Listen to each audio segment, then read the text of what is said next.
The region of Strathclyde, not so much a region as a little world clustered round the bowl of the River Clyde.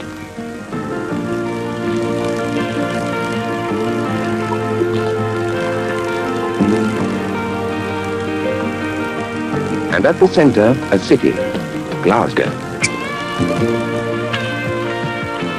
Over 1 million people live in this conurbation, their home, workplace and market. Busy at all times, it is gripped by a twice-daily spasm as the working day begins and ends with a surge of humanity.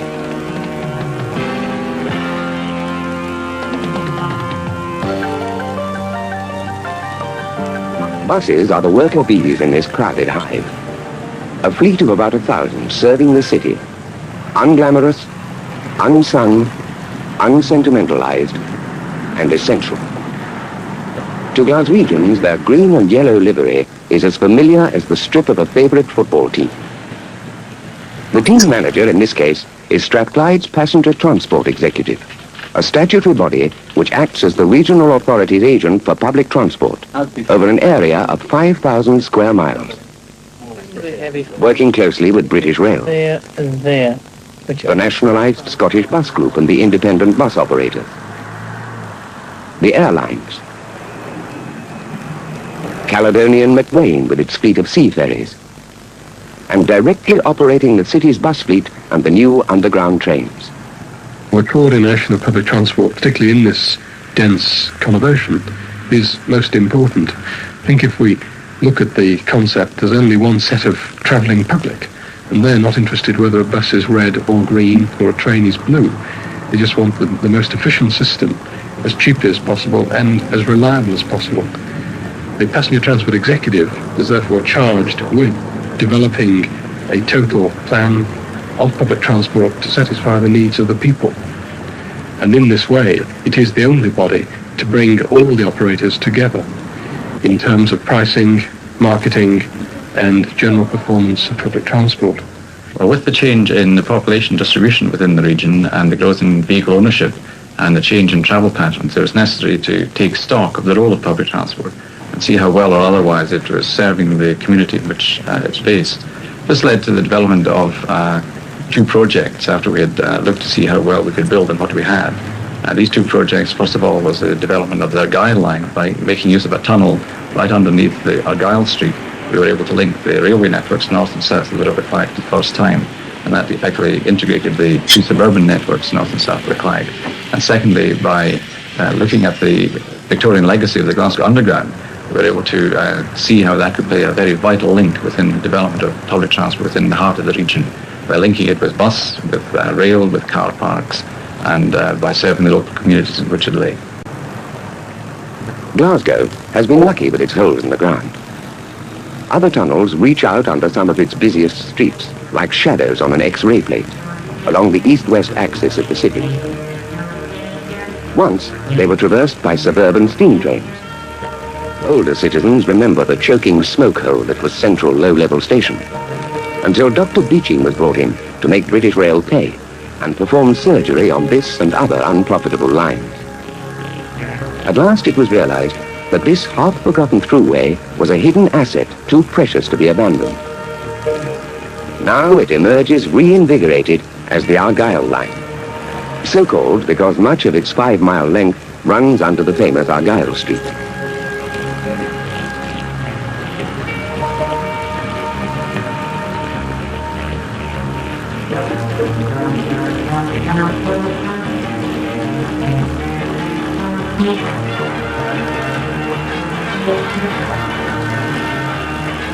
The pride of the line is a new station created halfway along Argyll Street. deep down amid some of the biggest department stores in the west of Scotland. For 2 whole years, the most densely thronged part of Argyle Street itself was to be barred to virtually all wheeled vehicles, except the kiddie's pushchair and the shopping trolley.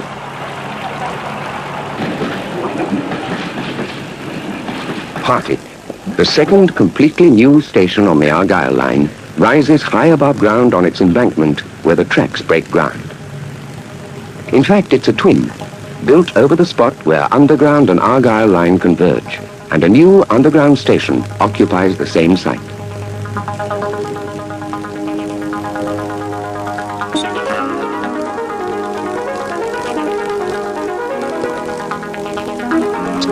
The Argyle line joins for the first time the network of electric railways which was separated until now by the Great Divide of the River Clyde.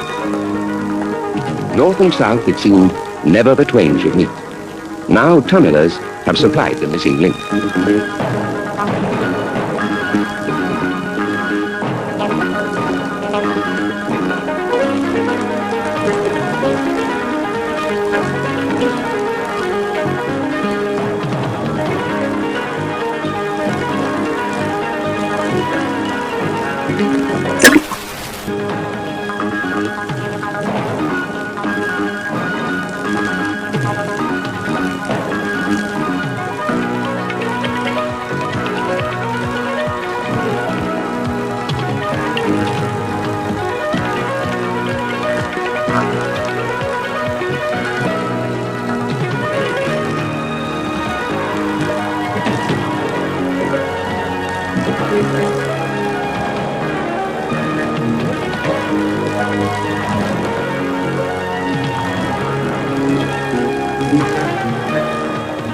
Noise, dust, din and discomfort made manifest, and for shopkeepers, perhaps moments of secret panic.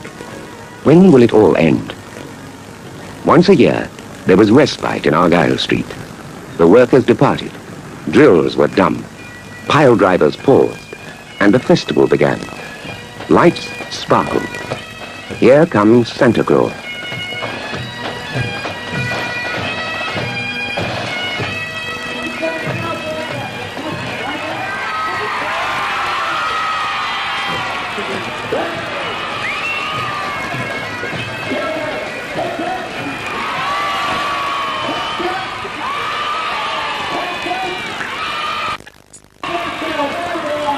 Glasgow, just for a time, got its favourite street back as a Christmas present. And there were other free shows. After all, watching men at work in holes in the ground is one of the great spectator sports. The astonished populace gaped as this miniature mock Jacobean castle, sitting in St. Enoch's Square like a plump red hen, found itself floating on air, or rather on a concrete raft, while work on the new underground station continued below. Much of the work was done far from public gaze, like the burrowing junction at Kelvinhall, linking Argyle line with the blue train system.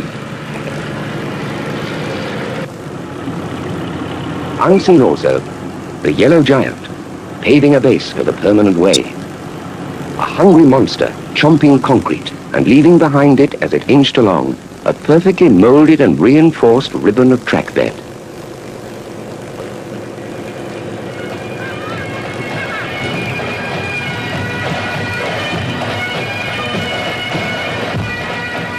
Midway through the chaos of construction, they put on a pageant, a weekend of jolly getting to know your public transport.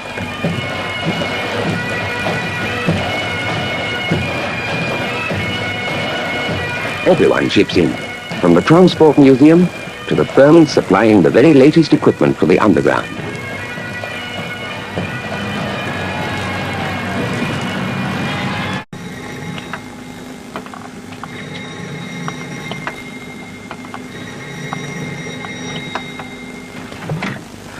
Hello, Jimmy. Any train to route 7? Hello, Jimmy. Any train to route number 7? Route number 7. Gone forever with the rest of the subway we once knew. Rapid transport in miniature for the Victorian city. a merry-go-round for workers and bowler-hatted bosses that began with trains hauled at the end of a tarry hawser and ended its first lease of life not so long ago as an all-electric curiosity of the 1970s. Nowhere else was there a system like it.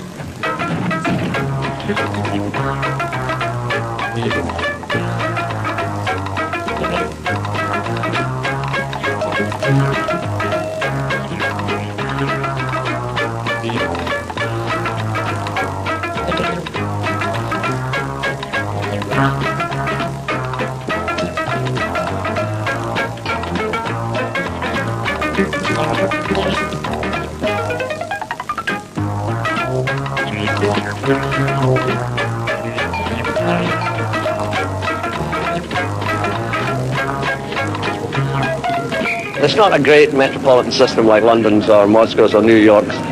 In fact, every Glaswegian feels he has his own Hornby train. We don't need to buy expensive toys for Christmas because we've got the biggest model railway in the world.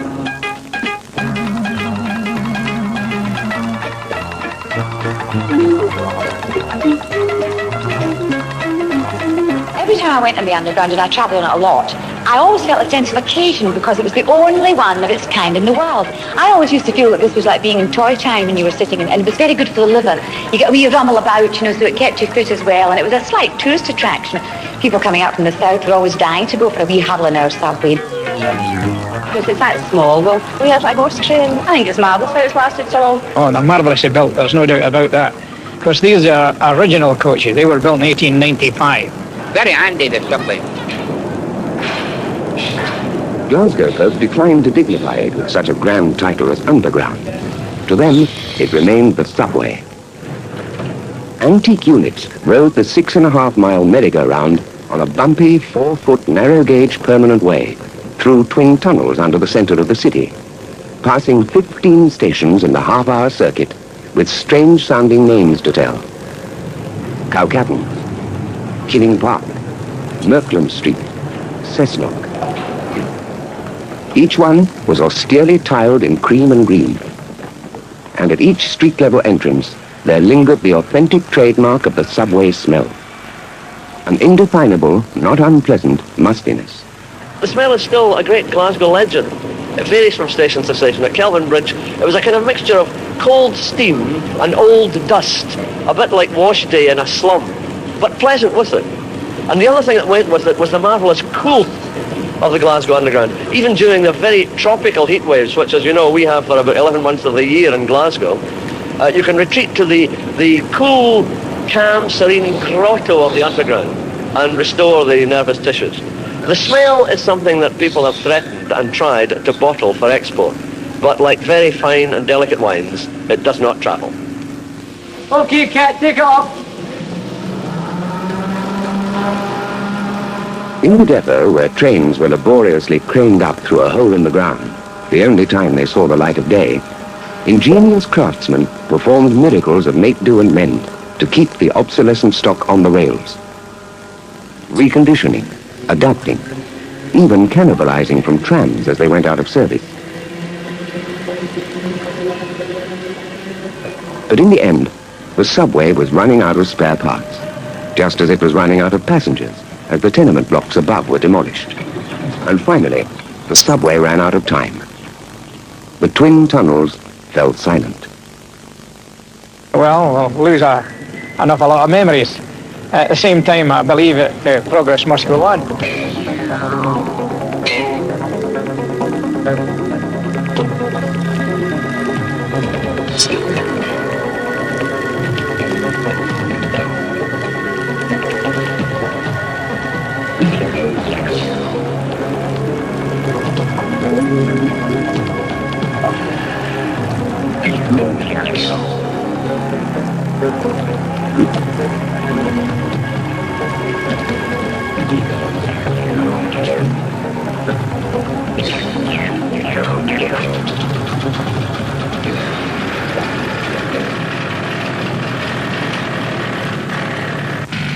With the promise of a substantial government grant, the decision is made to transform this jerky wee railway into the hub of an integrated transport system for Strathclyde, as progressive as any in the world.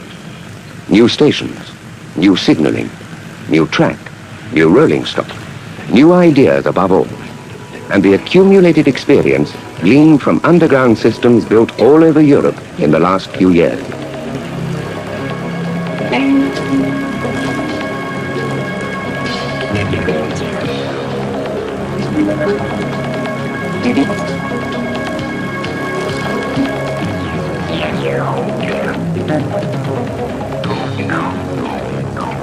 Glasgow had one advantage. It didn't need to start from scratch, because the tunnels were already there, and the capital cost is therefore relatively modest. The related disadvantage is that the line is more or less fixed, and that working in 11-foot diameter tunnels, first built for cable traction, gives little elbow room for either designer or builder.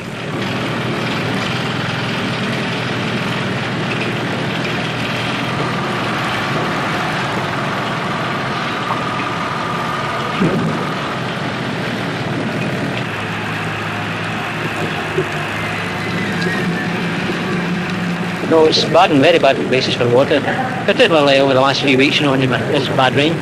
It was comes in it not only from the ground all round, the sides of the tunnels, even the roof sunken. Water, ever the tunneler's bane. And of course there were plenty of headaches for all concerned, trying to meet the tightest of schedules, how to keep the merry-go-round going, mucking out the tunnels at one end and feeding in plant and equipment at the other. How to make elbow room for a major engineering project confined in a circle less than 3.5 meters in diameter. There was flooding, frustrating mechanical hitches, bugs in the electronics.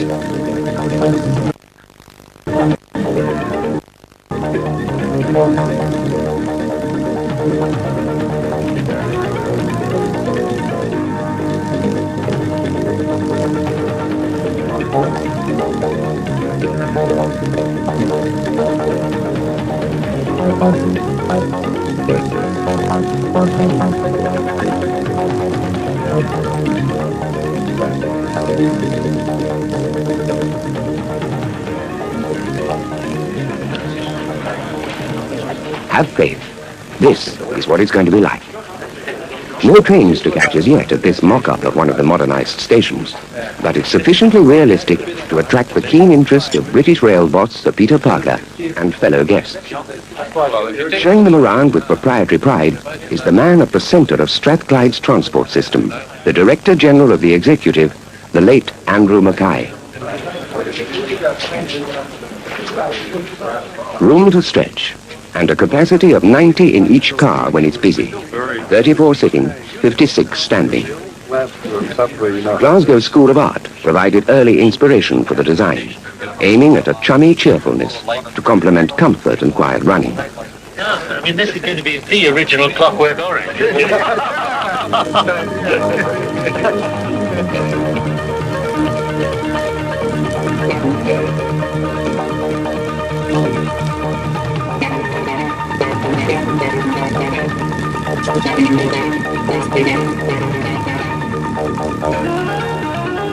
Dodging sewers, main services and even underground stones, nudging the base of old buildings. Bigger stations are scooped out and longer platforms built.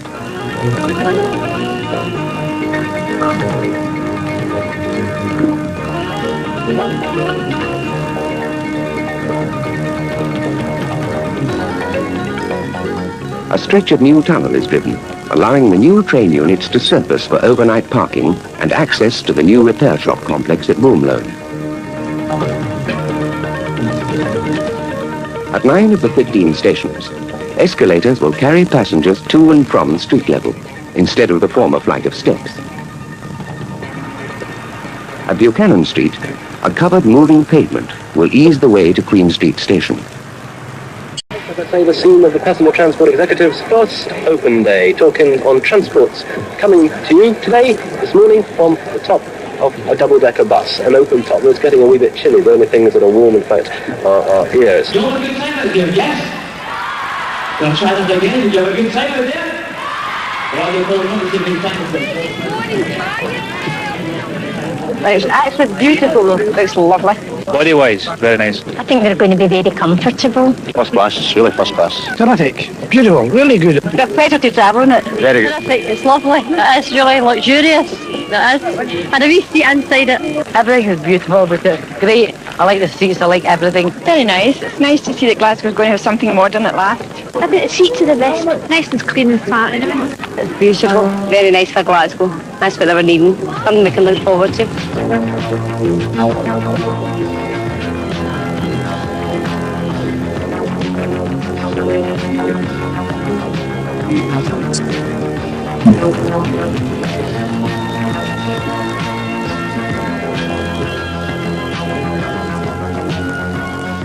Meanwhile, work on the Argyle line and the Underground nears completion. Behind the scenes, long hours have been worked.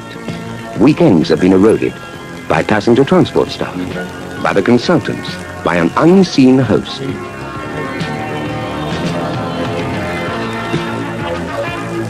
Now the shop troops move in. An army of tradesmen of many skills adding the finishing touches.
At last, all is set for the official opening and the arrival of a very special visitor.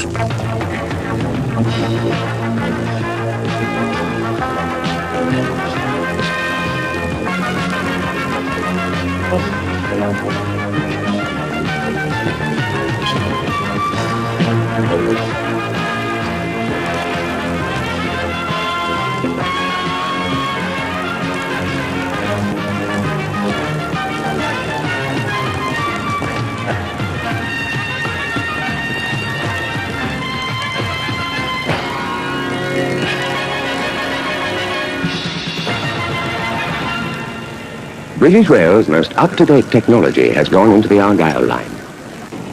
Brand new units for the trains. New or completely modernized stations.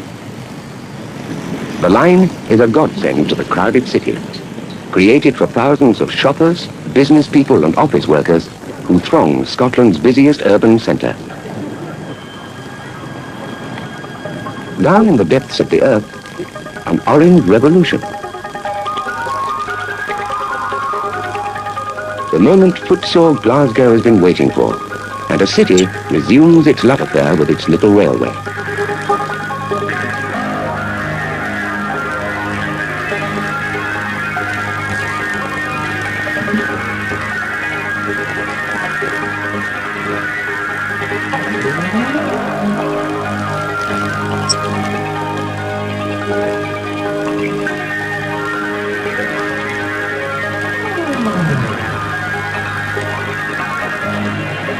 Magic.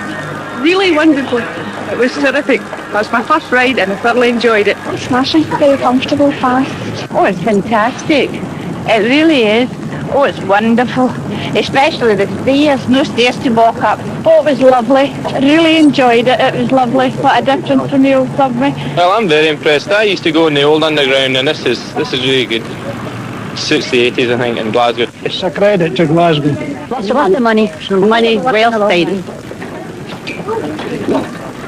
A flat fare takes you anywhere on the circle. No need to worry about missing a train. The next one is only minutes away.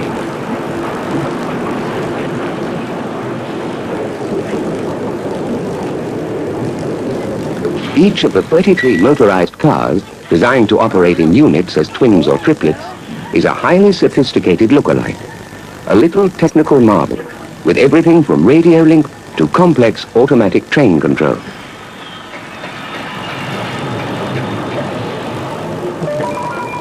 Broomloan, the eyes, ears and brain of the underground. A control center where every aspect of the system is at the expert's fingertips. Television for an instant overview. A galaxy of winking lights to chart the progress of the trains. And next door, the new maintenance depot. A far cry from the make, do and mend that kept the old subway running far beyond its natural span.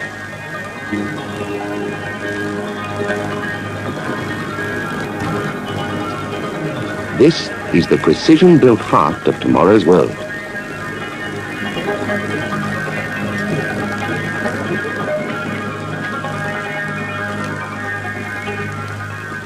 Link is a favorite word with the policymakers of the passenger transport executive, and they make switching between different types of transport easy wherever they can. At Partick, 2 escalator rides connect the Argyle line with the Underground. At Buchanan Street, a moving pavement now eases the way to Queen Street Station.